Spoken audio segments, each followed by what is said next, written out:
Hello नमस्ते, मैं हूं Manisha. Welcome to R S only and I am extremely sorry for the wait. Timer start नहीं हुआ था। चलो ठीक है, बात करते हैं नाउ। अपन को ये पता है नोटिफिकेशन आ गया है, एग्जाम डेट आ गई है और आपके एग्जाम की जो फॉर्म फिलिंग का जो सिस्टम है वो भी स्टार्ट हो गया है।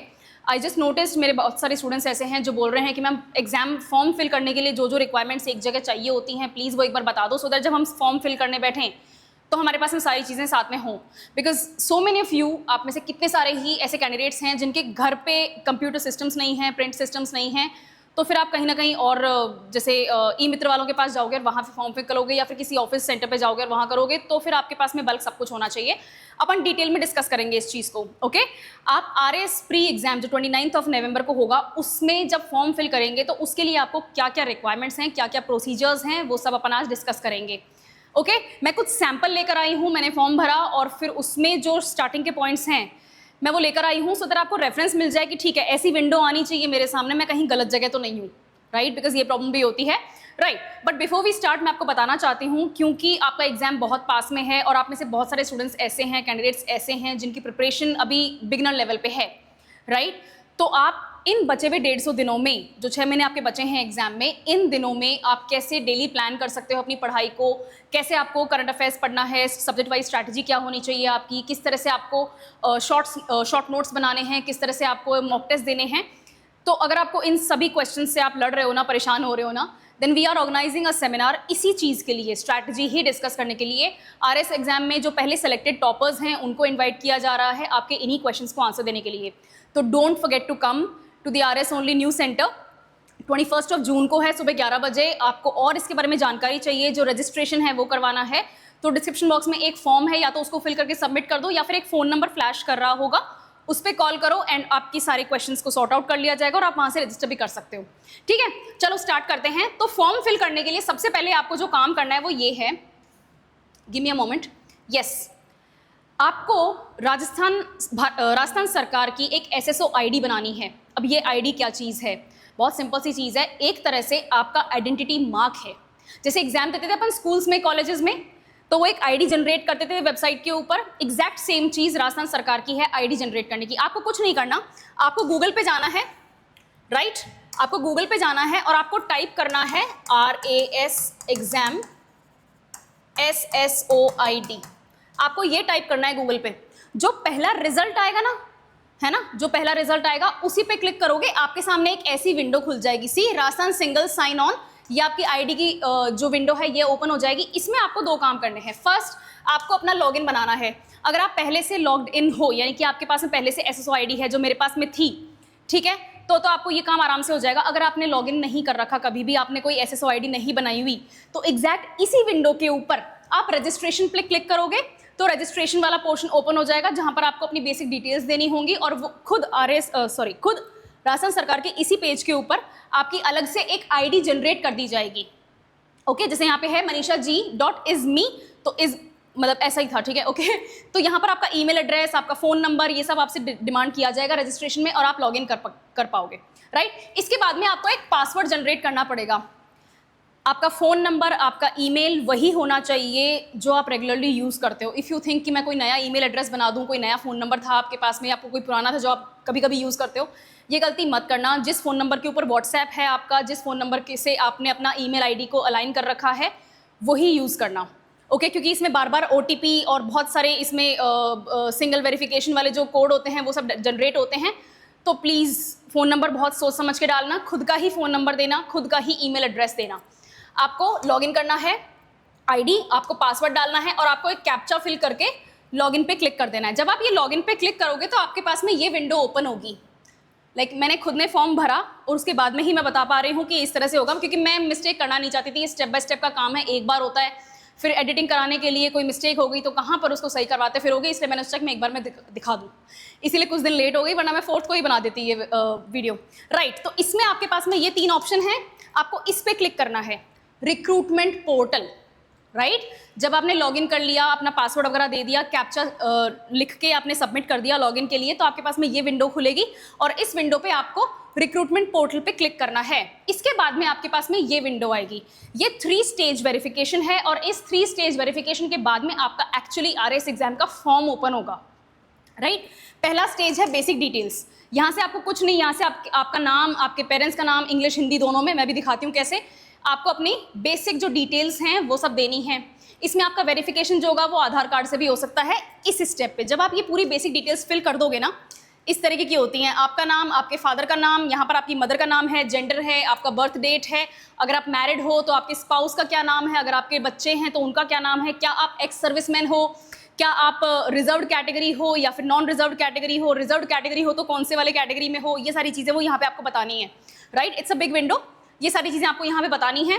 तो एक बार तो इंग्लिश में आपका नाम होगा, एक बार हिंदी में आपका नाम होगा, एक बार इंग्लिश में आपके पापा का नाम होगा, फादर का नाम, डैड का नाम लिखोगे, एक बार हिंदी में आपके डैड का नाम होगा, फिर आपकी मॉम का नाम होगा इंग्लिश में, और फिर मॉम का नाम आपका हिंदी में होगा, आपका नाम इंग्लिश में होगा, हिंदी में होगा, जेंडर होगा, डेट ऑफ बर्थ वगैरह होंगी। आप अगर मैरिड हो तो मैरिज डेट क्या थी वो सब होंगी। ओके राइट, ये सब कुछ हो गया। नेक्स्ट पर क्लिक करना है, सेव एंड नेक्स्ट लास्ट में आएगा नीचे बिल्कुल।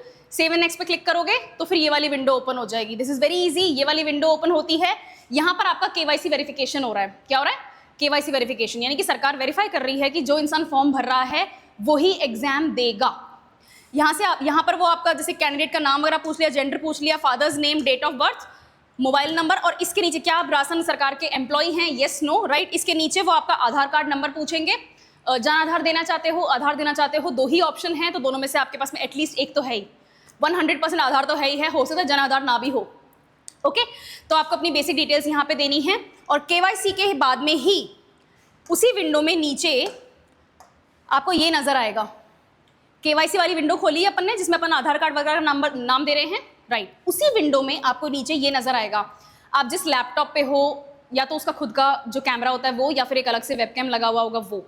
फोन पे आप फिल नहीं कर सकते इस फॉर्म को, मैं भी बता दूं। अगर आप सोच रहे हो कि मेरे पास तो आईफोन 17 है, प्रो है, मैं इसमें कर लूँगा, आप फोन से सबमिट नहीं कर पाओगे। There are so many window, क्या कहते हैं, सब्सिडरी विंडोज़ जो ओपन करनी पड़ती हैं, नहीं हो पाएगा। लैपटॉप ही लो, एक पीसी है वो लो। ओके, आईपैड पे मैंने ट्राई नहीं किया, अगर आईपैड पे होता है तो I don't know, but phone पे तो नहीं होगा। ओके, यहाँ पे आपका जो कंप्यूटर का या जो आपका जो वेबकैम है या फिर आपके लैपटॉप का जो कैमरा है उससे आपकी एक लाइव फोटो ली जाएगी, और ये लाइव फोटो है जो है ये आपके परमिशन लेटर के ऊपर यही होगी, राइट। इसी से मैच किया जाएगा। यहाँ पर एक सैंपल हैंड रिटन स्पेसिमेन है, इस पर क्लिक करोगे तो एक ऐसा पेज ओपन हो जाएगा, राइट। इस पेज में वो सिर्फ आपसे एक आपकी बेसिक जानकारी पूछ रहे हैं कि भैया जो ये जो आवेदक हैं, यानी कि मैं खुद, मेरा नाम है, यहाँ पर नाम लिखोगे, पिता का नाम लिखोगे, जन्म दिनांक यानी कि आपकी डेट ऑफ बर्थ लिखोगे, और यहाँ पर आप अपना सिग्नेचर करके इसको सबमिट करोगे ना। कैसे करना है ये काम, कैसे करना है, ये जब पेज खुलेगा ना तो इसको यहाँ पे क्लिक करोगे, इस वाले पे, ये प्रिंट का निशान है, इसको प्रिंट करो, अपने हाथ से ये पेज पूरा लिखो, यानी कि ये जो चीज़ आ गई है यहाँ पर अपने हाथ से नाम लिखो, अपने हाथ से अपने डैड का नाम लिखो, अपने पिताजी का, यहाँ पे अपनी डेट ऑफ बर्थ खुद लिखो, यहाँ पर अपने सिग्नेचर्स करो, और इस पेज की फिर फोटो खींच के यहाँ पर अपलोड करनी है। जेपैग फॉर्मेट में होनी चाहिए, यहाँ पर अपलोड करोगे। उसके बाद में फुल सिग्नेचर एक पेपर के ऊपर, clean white paper, clean white light के नीचे बैठ के आराम से अपना सिग्नेचर करो, उसकी फ़ोटो लो, और यहाँ पर जेपैग फॉर्मेट में 20 से 50 KB के बीच बीच में साइज़, फाइल की साइज़ बोल रही हूँ मैं, राइट, अपना सिग्नेचर अपलोड कर दो। यहाँ पर अपना सिग्नेचर हिंदी में, यहाँ पर अपना सिग्नेचर इंग्लिश में, और यहाँ पर अपने लेफ्ट हैंड का थंब इंप्रेशन, इसके ऊपर कुछ नहीं करना है आपको। आपके पास में इंक पेन है या फिर बॉल पेन है, उसके ऊपर थंब के ऊपर क्लिक करो, एक पेपर के ऊपर उसको छाप दो और उसकी फ़ोटो लगा के यहाँ पर अपलोड करना है। ईजी है, थोड़ा लेंदी है, हो सकता है कुछ कुछ स्टेप्स अननेसेसरी फील हों, क्योंकि बीच में क्या होता है, मैं एक्सपीरियंस से बता रही हूँ, मैंने रिसेंटली फॉर्म भरा। एक तो बहुत ज़्यादा हैंग होती है साइट, अभी फिर भी भर लो ताकि भर पाओ, बाद में जैसे जैसे दिन निकल जाएंगे ना, आपकी 3 जुलाई आपकी लास्ट डेट है, जितना लास्ट डेट के पास में जाके फॉर्म फिल करोगे उतनी ही ज़्यादा साइट हैंग होगी, बीच में हो सकता है फॉर्म छूट भी जाए, कभी कभी रिजेक्ट भी हो जाता है, तो ये मिस्टेक ना करो, इसलिए अभी फॉर्म भर दो, ठीक है। अगर आपने भर दिया है तो ब्रिलियंट, अगर नहीं भरा है फॉर्म, नहीं फिल किया है, then I am telling you how to do that, right. ये हो गया, अपन ने केवाईसी भी कंप्लीट कर लिया। इसके बाद में आपको सेव एंड, ये लिख रहा है सेव एंड नेक्स्ट, इस पर क्लिक करना है, और इसके बाद में आपका एक्चुअली फॉर्म का विंडो खुल जाएगा। मैंने फॉर्म का विंडो यहाँ नहीं लिया है बिकॉज उसमें बहुत सारी मेरी पर्सनल डिटेल्स थी, लेकिन आप फॉर्म का फिल यहाँ पर विंडो खोल के देख सकते हो। नाउ मैं बताती हूँ प्रोसेस टू फिल, यस ये रहा, राइट। अब इसमें आपने लॉगिन कर दिया, start new application, fill the application form carefully. इसमें आपका नेम, ये जो डिटेल्स हैं ये फॉर्म से हैं, तो मैंने फॉर्म भर दिया था और मैंने उस फॉर्म की डिटेल से ये पीपीटी बनाई है, सो डोंट वरी, इसमें कोई मिस्टेक्स नहीं है। आपको सबसे पहले अपना नाम वो फिल करना है जो एग्जैक्टली आपके 10वीं क्लास की जो मार्कशीट में लिखा हुआ है, चाहे आप सीबीएसई बोर्ड से हो, चाहे आप आरबीएसई बोर्ड से हो, चाहे आप आईसीएसई से हो, किसी भी बोर्ड से हो, आपको यहाँ पर नाम एग्जैक्टली वही फिल करना है। आपके अपने पिताजी का और अपनी माताजी का नाम, date of birth, gender, category. ये कैटेगरी कौन सी है? आप या तो ओबीसी हैं, क्रीमिलियर, नॉन क्रीमिलियर, आप एससी हैं, एसटी हैं, फिजिकली हैंडीकैप्ड हैं, एक्स सर्विसमैन हैं, आप जनरल हैं, जो भी कैटेगरी है वो कैटेगरी आपको यहाँ फिल करनी है। Be very careful, category certificate आपके पास होना चाहिए, राइट? आपको कैटेगरी सर्टिफिकेट अपने पास में रखना है, आपके पास कैटेगरी सर्टिफिकेट होना चाहिए। नेक्स्ट, मैरिटल स्टेटस, अगर आप शादीशुदा हैं, मैरिड हैं, तो फिर वो भी यहाँ पे पूछा जाएगा। एड्रेस, मोबाइल, ईमेल, जो अपन ने अभी तक बात कर ली वो है, right? Next step, reservation details. अब आपको करेक्टली सेलेक्ट करना है, जो मैंने बता दिया ऑलरेडी, और अपना सर्टिफिकेट। अगर आप रिजर्व्ड कैटेगरी से हैं तो आपके पास में रिजर्वेशन सर्टिफिकेट होना चाहिए। मैंने अभी बताया आपको, कैटेगरी सर्टिफिकेट आपके लिए ज़रूरी है। जहाँ से भी हो वहाँ का तहसीलदार बना के दे देगा, सरपंच बना के दे देगा, तो आपको वो चाहिए ही चाहिए। कैटेगरी सर्टिफिकेट की फ़ोटो आप यहाँ पर आराम से अपलोड करें प्लीज़, जेपैग फॉर्मेट में, और जो साइज़ फॉर्म में दी हुई है उसी साइज़ में अपलोड करनी है, right? Next, educational qualifications. Educational qualifications पे आऊँ मैं उससे पहले बताना चाहती हूँ कि अगर आप कैटेगरी से बिलोंग करते हैं, राइट, अगर आप general, OBC creamy, MBC creamy या फिर अदर स्टेट्स यानी कि राजस्थान के बाहर के हैं, फिर चाहे आप एससी एसटी क्यों ना हो, राइट, रिजर्व्ड कैटेगरी क्यों ना हो, आपको फॉर्म में 600 रुपये देने हैं। और अगर आप एससी हैं, एसटी हैं, ओबीसी नॉन क्रीमी हैं, एमबीसी नॉन क्रीमी हैं, ईडब्ल्यूएस हैं या फिर पीडब्ल्यूडी हैं, फिजिकली हैंडीकैप या फिर other weaker sections of the society, है ना, उनमें 400 रुपये आपको फिल करने हैं। और ये थर्ड स्टेज पे फिल करना है, यहाँ पे, just give me a moment, आपको ये फिल करना है यहाँ पे, ये रहा पेमेंट। अपन ने बेसिक डिटेल्स दे दी, केवाईसी दे दिया, पेमेंट करेंगे, उसके बाद में अपन को फॉर्म देखने को मिलेगा जो अपन को एक्चुअली में फिल करना है, राइट? हो गया। ग्रेजुएशन, अगर हायर ग्रेजुएशन है यानी कि अगर आपने पीजी कर रखी है, पोस्ट ग्रेजुएशन है, जैसे मैं एमबीए हूँ तो मैंने अपने एमबीए की डिटेल्स दी हैं, मैंने अपनी बीबीएम की डिटेल्स भी दी हैं, राइट, पीजीडीएम की, पीजीपीएम की और बीबीएम की, मैंने सबकी डिटेल्स दी हैं। अगर आप मास्टर्स नहीं हैं, आप सिर्फ बैचलर्स हैं, तो कोई शिकायत नहीं है, बैचलर्स की डिटेल दो। जो डिटेल वहाँ पर फॉर्म मांग रहा है आपके पास में वो डिटेल होनी चाहिए। Next, enter university name, passing year, roll number, marks, percentage accurately. Please be very careful, जब आप इंटरव्यू फेस करेंगे तो इन सब चीज़ों की वो ओरिजिनल मार्कशीट चेक करते हैं, आपकी वो ओरिजिनल पेपर्स चेक करते हैं। डोंट मेक दिस मिस्टेक कि चलता है क्या फ़र्क पड़ता है, एक आधी परसेंटेज ऊपर नीचे हो गई तो नहीं, ये फ्रॉड की कैटेगरी में आता है, चीटिंग की कैटेगरी में आता है। बहुत अच्छा फंस जाओगे बढ़िया वाला, तो फिर वो अगर नहीं फेस करने हैं दिन तो बहुत ध्यान से अपनी यहाँ पर डिटेल्स देना, ठीक है? नेक्स्ट, अदर डिटेल्स में डोमिसाइल, क्या आप राजस्थान के रेजिडेंट हैं? जैसे मैंने भरा है यस, उसी तरह से अगर आप राजस्थान के रहने वाले हैं, बाहर कहीं रह रहे हो लेकिन अगर राजस्थान के हो तो भी यस कर सकते हो, राजस्थान के हो तो यस कर सकते हो, और अगर राजस्थान से बाहर किसी दूसरे स्टेट से डोमिसाइल है आपका, वहाँ से बिलोंग करते हो तो नॉन रेजिडेंट लिख सकते हैं, ठीक है? Next, ex serviceman status, yes और नो में ही आएगा, इसमें कोई डिस्कशन नहीं है। नेक्स्ट, डिपार्टमेंटल कैंडिडेट, ये उनके लिए है जो ऑलरेडी राजस्थान सरकार में किसी ना किसी पद पर नौकरी कर रहे हैं।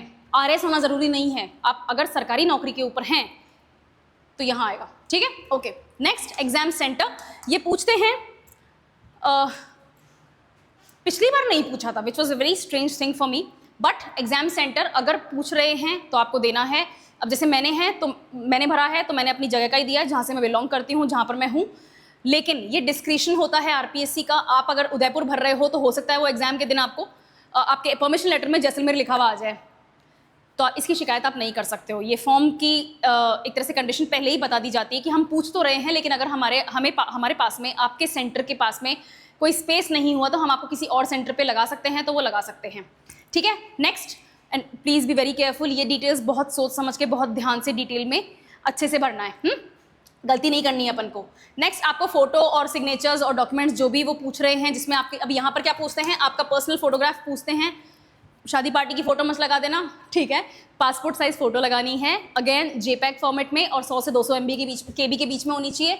Signature blue pen, black pen और जेल होना चाहिए, बॉल नहीं होना चाहिए। ये कुछ कंडीशंस हैं, इनका ध्यान रखो अच्छे से। मैं वही बोल रही हूँ, हिंदी और इंग्लिश दोनों में इंस्ट्रक्शंस लिखे हुए हैं। आप हिंदी माध्यम के विद्यार्थी हैं या फिर आप इंग्लिश मीडियम के कैंडिडेट हैं, दोनों चलेगा। दोनों में इंस्ट्रक्शंस दिए हुए हैं। इंस्ट्रक्शंस को बहुत ध्यान से 2 बार 3 बार रीड करके समझ के अच्छे से और फिर फॉर्म फिल करना। अगर आपको लगता है कि कुछ भी दिक्कत आ रही है तो आप RS ओनली के सेंटर पे भी ये हेल्प ले सकते हैं फॉर्म फिल करवाने में। Okay, next category reservation certificate जो अप्लाई हो रहे हैं उनको ढंग से फिल करो। उसके बाद में अपने अपलोड्स का एक प्रीव्यू देख लेना। एक सेव एंड नेक्स्ट होता है, सेव एंड सबमिट होता है, और एक प्रीव्यू होता है। प्रीव्यू जरूर चेक कर लेना, क्योंकि प्रीव्यू में वो एक्चुअली आपका जो फॉर्म फिल हो चुका है वो दिखेगा कैसा, वो लिखा हुआ आएगा, तो वहां पर चेक करना आसान होता है कि आपने सारी डिटेल्स सही दी हैं या नहीं। ठीक है, उसके बाद में साइज लिमिट्स वगैरह वो एक्सेप्ट ही नहीं करेंगे, मतलब जैसे मैंने यहाँ लिख रखा है कि ये साइड लिमिट्स वगैरह चेक कर लेना। अगर आपका जो फोटो या फिर जो सिग्नेचर्स वगैरह हैं इनका साइज जो लिमिट दी हुई है 100 से 200 KB की, उससे कम है या उससे ज़्यादा है ना, तो वो वैसे सबमिट ही नहीं होगा। तो आपको वैसे भी एडिटिंग थोड़ी बहुत हो सकता है करनी पड़े।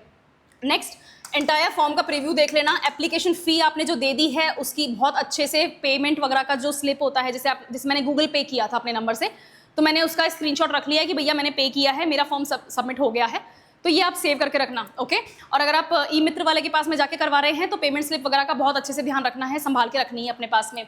नेक्स्ट, फाइनल सबमिट कर दो अपना, और जो भी आपका एप्लीकेशन आईडी, जो रजिस्ट्रेशन नंबर और एप्लीकेशन आईडी लास्ट में जनरेट होता है उसको लिख लो, उसकी फ़ोटो खींच लो, उसकी कॉपीज़ बना के अपनी अलग अलग बुक्स में सेव कर लो, उसको सेव करके रखना है। आपका registration ID is very important for you.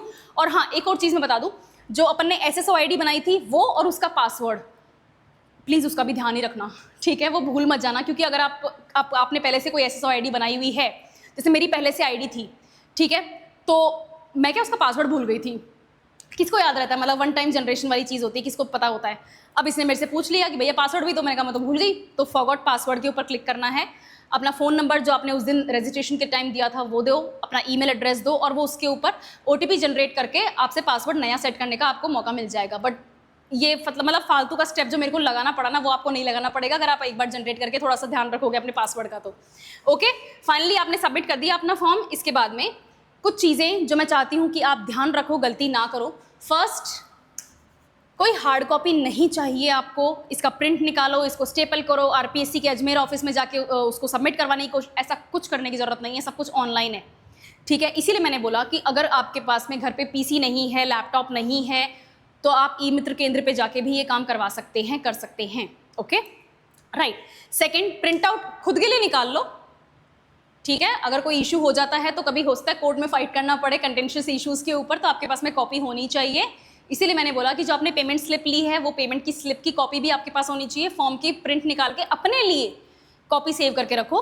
Next, अपना जो रजिस्टर्ड ईमेल एड्रेस वगैरह है, SMS वगैरह कौन से नंबर पे आ रहा है, बी वेरी श्योर कि वो आप ही का हो।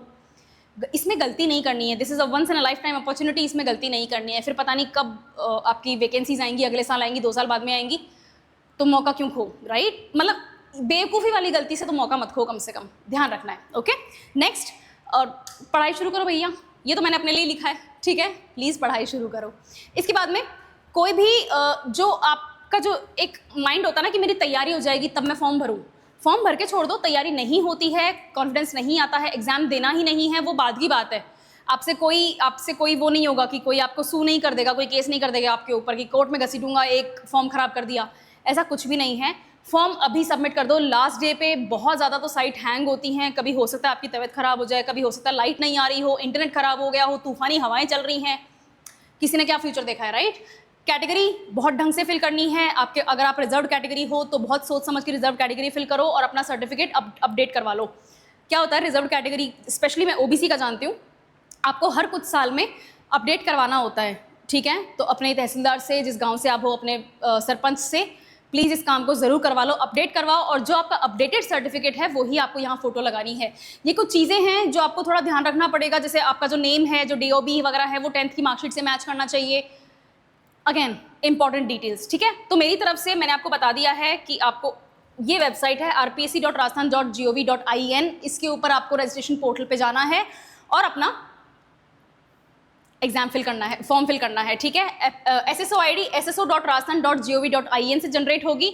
और अगर कोई इन्फॉर्मेशन कोई चाहिए, आपको कोई और डिटेल्स चाहिए, किसी और बारे में बात करनी है, देन RS ओनली का आपको फ़ोन नंबर मिल जाएगा डिस्क्रिप्शन बॉक्स में, उस पर कॉल करो। कोई और इस बारे में बात करनी है, मैम फॉर्म फिल करते हुए मुझे ये इशू आ रहा है, मुझे ये नहीं समझ में आ रहा है, then staff is already over here आपकी हेल्प करने के लिए, ठीक है। और सेमिनार अटेंड करना मत भूलना, रजिस्टर करो सेमिनार में, रजिस्ट्रेशन लिंक आपको मिल जाएगा डिस्क्रिप्शन बॉक्स में, अगर नहीं तो कॉल करना है, जो एक नंबर दिया हुआ है ना वो सदाबहार नंबर है, मस्त है, ठीक है। उसके ऊपर अपनी सारी परेशानियां शेयर कर सकते हो, रजिस्ट्रेशन भी करवा सकते हो, और अदरवाइज कोई इशू होता है then comment section is open for you, do share it and do tell me form भर रहे हो नहीं भर रहे हो, पढ़ाई कर ली कितनी करी एंड ऑल दैट, ठीक है। चलो थैंक यू।